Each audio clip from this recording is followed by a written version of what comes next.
क्या आपने कभी सोचा है कि दो राज्यों के बीच बॉर्डर डिस्प्यूट पैदा ही क्यों होता है और खासतौर पर नॉर्थ ईस्ट में कई राज्यों में ये डिस्प्यूट्स क्यों चल रहे हैं। अरुणाचल प्रदेश और असम दोनों चर्चा में बने हुए हैं अपने बॉर्डर डिस्प्यूट को लेकर।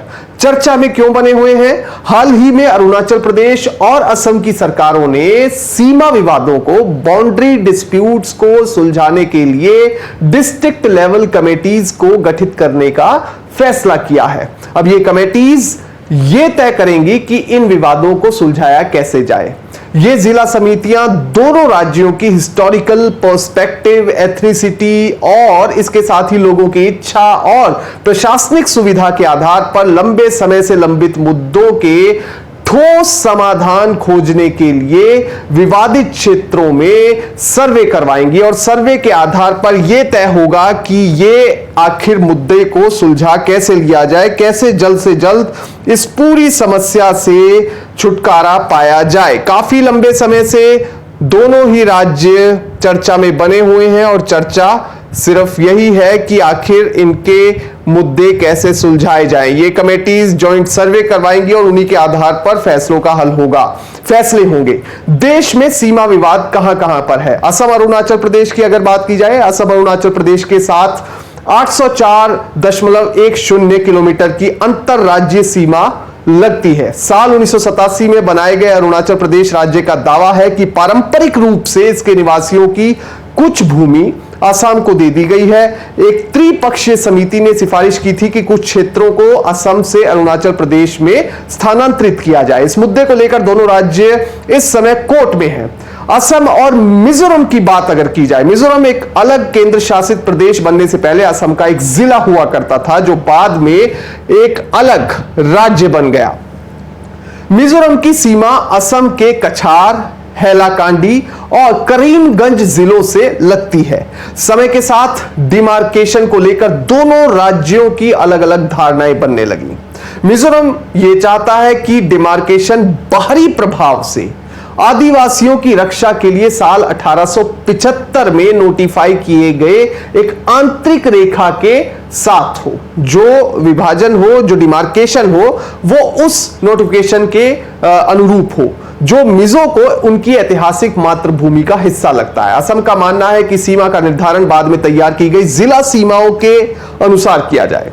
असम और नागालैंड के बीच में भी डिस्प्यूट है जो समझना काफी इंपॉर्टेंट है।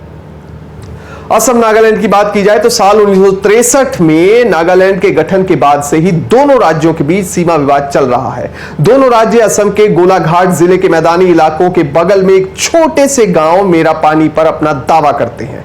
1960 के दशक से इस क्षेत्र में हिंसक झड़पों की खबरें आती रही हैं और वहीं एक डिस्प्यूट असम और मेघालय के बीच में भी है। मेघालय ने करीब 1 दर्जन क्षेत्रों की पहचान की है जिन पर राज्य की सीमाओं को लेकर असम के साथ उसका विवाद है।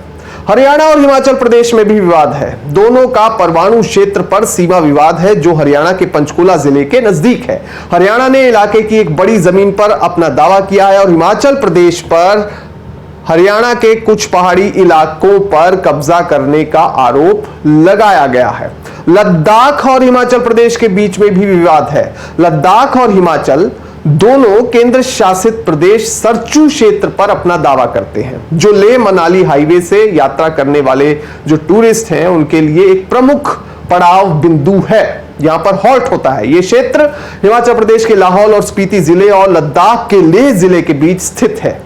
महाराष्ट्र और कर्नाटक के बीच में भी विवाद है। शायद देश में सबसे बड़ा जो सीमा विवाद है वो इन दोनों राज्यों के बीच ही है, महाराष्ट्र और कर्नाटक। और ये विवाद है किसको लेकर? विवाद है बेलगाम जिले को लेकर। बेलगाम में मराठी और कन्नड़ दोनों भाषी लोगों की एक बड़ी आबादी है और दोनों राज्यों के बीच पहले भी इस क्षेत्र में संघर्ष हुए हैं। यह क्षेत्र अंग्रेजों के समय बॉम्बे प्रेसिडेंसी का हिस्सा हुआ करता था, लेकिन साल 1956 में राज्यों के पुनर्गठन के बाद इसे कर्नाटक में शामिल कर लिया गया।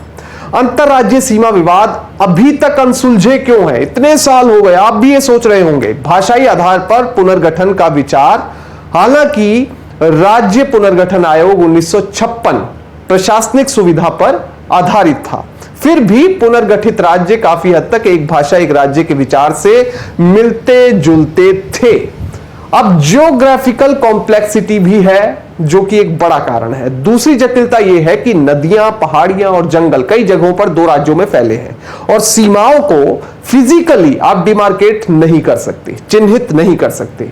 कॉलोनियल मैप्स ने असम के बाहर पूर्वोत्तर के बड़े इलाके को घने जंगलों के रूप में छोड़ दिया था या उन्हें अनएक्सप्लोर्ड रीजन के तौर पर चिन्हित किया था। स्वदेशी समुदाय की अगर बात की जाए तो अधिकांश भाग के स्वदेशी समुदाय अकेले रह गए थे। प्रशासनिक सुविधा के लिए सीमाएं जरूरत पड़ने पर ही खींची गई थी। साल 1956 के रीऑर्गेनाइजेशन ने विसंगतियों का समाधान नहीं किया, जो कि प्रॉब्लम्स, जो समस्याएं, जो चुनौतियां थी उनका समाधान नहीं किया। जब असम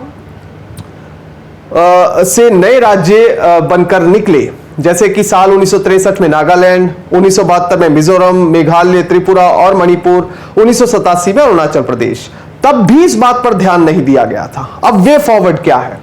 पहला, राज्यों के बीच सीमा विवादों को वास्तविक सीमा स्थानों के सैटेलाइट मैपिंग से करके सुलझाया जा सकता है। इसके साथ ही इंटरस्टेट काउंसिल को पुनर्जीवित किया जाए। अंतरराज्यीय विवाद के समाधान का एक विकल्प अच्छा ये हो सकता है और संविधान के आर्टिकल 263 के तहत अंतरराज्य परिषद से विवादों की जांच और सलाह देने और सभी राज्यों के लिए सामान्य विषयों पर चर्चा करने और बेहतर कोऑर्डिनेशन के लिए सिफारिशें करने की अपेक्षा की जाती है। इसी तरह सामाजिक और आर्थिक नियोजन, सीमा विवाद, अंतरराज्यीय परिवहन, जो ट्रांसपोर्टेशन है, इनसे संबंधित मामलों में हर क्षेत्र में राज्यों के लिए सामान्य चिंता के मामलों पर चर्चा करने के लिए क्षेत्रीय परिषदों को दोबारा से पुनर्जीवित करने की जरूरत है। भारत अनेकता में एकता का प्रतीक है। हालांकि इस एकता को और मजबूत करने के लिए केंद्र और राज्य सरकारों दोनों को सहकारी संघवाद से प्रेरित होकर आगे बढ़ना पड़ेगा और इन मुद्दों को राज्यों को भी और केंद्र को भी आपस में प्रेम भाव से हल करना और करवाना पड़ेगा। नमस्कार।